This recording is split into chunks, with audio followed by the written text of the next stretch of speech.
म्हज्या भयणीनो आनी भावनो, देव आमकां विस्वासी आनी जेन्ना आमी देवाचो वो मोगाचो अणभव घेता तेन्ना आमचे काळीज ताच्या मोगान पेटोवन आमी ताचे सवे आमचें जिवीत सादता. भाग्यवान फ्रांसीस शेवेराक हेंच कळ्ळें. तो पयलो ताचें परिवर्तन जाल्या उपरांत जेन्ना सांतिनास ताका म्हणटालो सगळो संवसार जोडलोय आनी तुजो आत्मो तुवें बाळलोय जाल्यार कसलो आदाव तुका. शेकीन ताका तें समजोंक लागलें आनी ताणें आपलें जिवीत सगळेंच जेजूक भेटयलें. कित्याक इनास ताका एक नमुनो जालो.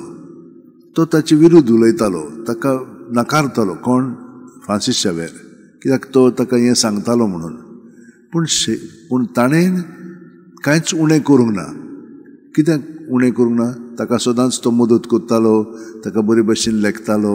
तो ताका कितें जें कितें म्हणटालो नाकारतालो, पूण ताणें कांय करूंक ना. ताका सदांच मोगान लेखतालो. हें ताका अणभवूंक मेळ्ळें. असलें जिवीत आमचें जावंक जाय भयणीनो आनी भावनो. आमी दुसऱ्यांचो मोग ती कोत्तात ओ ती करिना म्हणून करूंक फावना. देव म्हजे सवे आसा तो सगळ्यांचो मोग कोत्ता. पावस सगळ्यांचेर पडटा, सुर्याची किरणां सगळ्यांचेर पडटा. ते भाशेन बरी वायट कोणाक तें हें करना, सगळ्या जाणांक दिता दारपणांत. तेच भाशेन देवाचो मोग देव आमकां सगळ्या जाणांक लेखता, सांबाळटा. आनी चड करून जी कोण पातकी आसा तांकां. म्हणटच आमकां तें जायना. पातकी आसली म्हणटच आमी दांत किल्लीता, ताका शिक्षा दिवंक जाय म्हणटा. पूण तांकां मोग दाखोवंक जाय.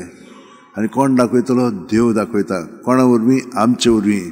आनी हाका आमचें जिवीत पर्यान आमी तांचे पासत वारोवंक जाय. आनी हे भाशेन आयज आमकां देवाचें उतर सांगता. पूण आमी न्हय, आमचे गोठायन न्हय, देवाचे गोठायन सुखुशेन आमचें जिवीत दुसऱ्यां पासत आमी वारोयतले. पूण दर दिसा धाकट्यो धाकट्यो कोन्यो आमी करून हे भाशेन आमचें जिवीत सारूंक जाय. दुसऱ्यां पासत आमचें जिवीत जिवंक जाय. तर जेताना आमी खूब जाणां हे भाशेन कोत्तात पूण मागीर फाटीं सरतात. ना, सदांच जेजूच्या एकवटान रावन हें करीत रावया. आनी जितली आमकां असलीं आव्हानां येतलीं तितली आमी जेजूच्या एकवटान रावन तें सगळें करूंक आमकां ताचीच मदत मागया. सगळीं जाणां आमचे हात अशें उठून दवरया, दोळे बंद करया. प्रत्येक सुस्कारान तो आमचे कुडींत मनांत ओतम्यांत येता. इतलो तो लागशिल्ल्यान आमच्या बरोबर जियेता. आमचें जिवीत ताचेंच जिवीत. ताच्या जिवितान आमचें जिवीत आसा. कित्याक तो आमचो मस्तक, आमी ताचे कुडीचे सांदे.